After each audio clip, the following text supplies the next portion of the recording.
Ito yung ulam natin ngayon mga kabay. Tanghalian. Yan. Sarap. May talong sitas. Yan, abangan ninyo ang video natin mga kabay hanggang dulo. Hanggang matapos natin.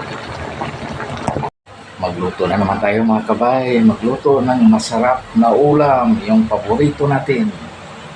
Paksiw na isdang tilapia with gata. Ayan. Gagawin natin mga kabay. Lutuin na natin. Ito na yung isda na lutuin natin mga kabay. Isdang tilapia. Ayan. Gataan. Lagyan ng gulay na talong. Ayan. Nakahanda na din yung ating panghalo mga kabay. Yan, nagsimula natin magluto mga kabay sa ating ulam.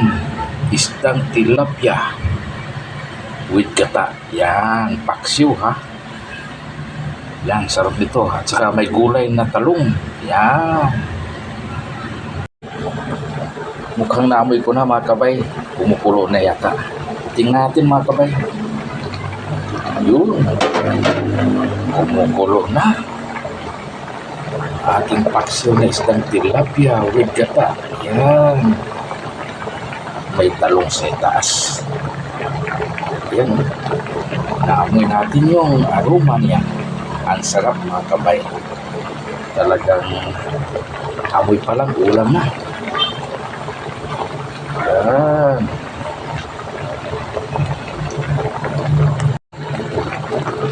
Tuloy-tuloy pa rin ang ating pagluto mga kabay. Yan. Yan, iayos natin yung ating talong para mariha ang luto niya. Ayun. Ang sarap talaga ng amoy mga kabay. Gusto ko nang kumain. Yan. Sarap ito.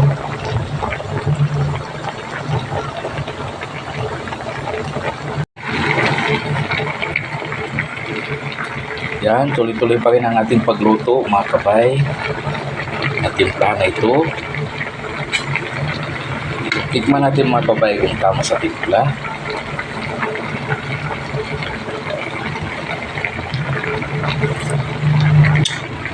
Okay.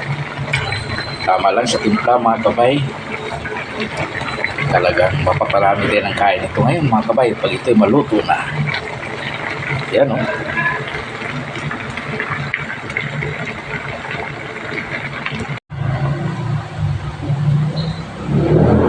Okay, luto na ang ating ulam mga kabay.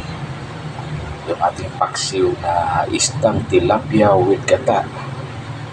Yan. Ito, may talong pa. Napakasarap nito mga kabay. Yan, talagang anong hinihintay natin? Magkain na tayo para makain na yung ating mga kasamahan. Yan o. Ang sarap nito mga kabay.